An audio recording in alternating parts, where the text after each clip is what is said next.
तो शिवलिंग का क्या राज है? शिवलिंग को बहुत पूजते हैं आजकल। शिवलिंग, हाँ बिल्कुल, देखिए शिवलिंग को बहुत पूजते हैं और इस पर काफी कंट्रोवर्शियल लोग बयान भी देते हैं। जब भी शिवरात्रि आती है हाँ, तो अलग हज़ारों और लीटर धर्मों के दूध बहा लोग, देते हैं, कोई बोलता है कोई कि जी कुछ चढ़ा इतना रहा है। दूध जो है तुम तो किसी गरीबों को दान करते, हुँ, यहाँ क्यों चढ़ा रहे हो, ये है वो है। हुँ, इसमें पहले मैं एक बात कहना चाहूंगा कि हम अपने माँ बाप पे कुछ भी खर्च करें, हुँ, कुछ भी खर्च करें उनके लग्जरीज पे, चाहे खर्चे दवाई पे, किसी भी चीज पे, तो क्या हम उस चीज का हिसाब रखते हैं? नहीं रखते। नहीं रखते।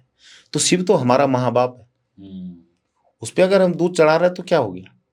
और जो ये तथाकथित और लोग बोलते हैं, हुँ, उनसे जरा पूछा जाए कि जब वो चादर चढ़ाते हैं तो क्या वो चादर किसी गरीब को जो दे दें? हुँ, तब कोई क्यों ऑब्जेक्शन नहीं करता है? हुँ, या जो कैंडल जलाते हैं, वो कैंडल किसी गरीब की झोपड़ी में क्यों नहीं जलाते? हुँ। वो क्या वो रिचुअल्स नहीं है?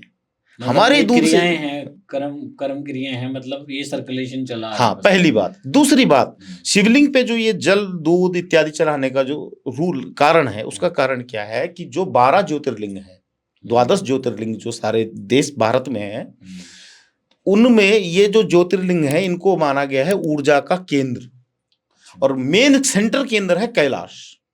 ठीक है। कैलाश पर्वत पे आज भी रिसर्च चल रही है। अच्छा, माना जाता है कि जो कैलाश है वो एक पिरामिड है, अच्छा, साइंस ये कहता है।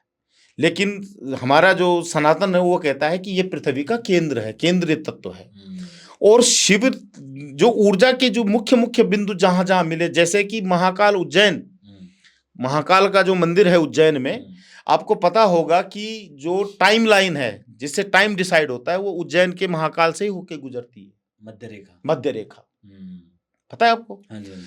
तो ये ऊर्जा के मुख्य मुख्य बिंदु थे जहां जहां ये ज्योतिर्लिंग स्थापित किए गए। और हुँ, ऊर्जा को शांत करने के लिए, ऊर्जा को शांत करने शांत के करने। लिए उस शिवलिंग के ऊपर प्रतीकात्मक रूप में दूध और जल चढ़ाया जाता है अच्छा। कि ऊर्जा स्थिर रहे, ऊर्जा बाकी अनकंट्रोल ना अब हो। ये जो लोग उल्टी-सीधी चीज़ें चढ़ाने लगे, कुछ भी चढ़ा रहे हैं, मतलब दूध और वो तो चलो समझ में आ रहा है। बाकी ये कभी कुछ और भी दे रहे हैं, इसमें फूल भी डाल रहे हैं। अब वो देखिए, मैं बताऊं आपको कि वो फिर उसमें कुछ ज्योतिष भी ऐड हो जाता है।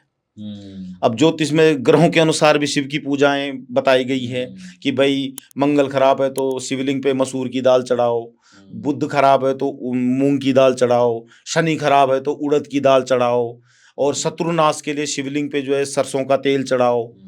तो ये तो फिर एस्ट्रोलॉजी के हिसाब से पूजनीय माना गया है। पर जो मूल तत्व है, मूल जो जल और दूध चढ़ाने का जो रहस्य है, वो ऊर्जा के कारण।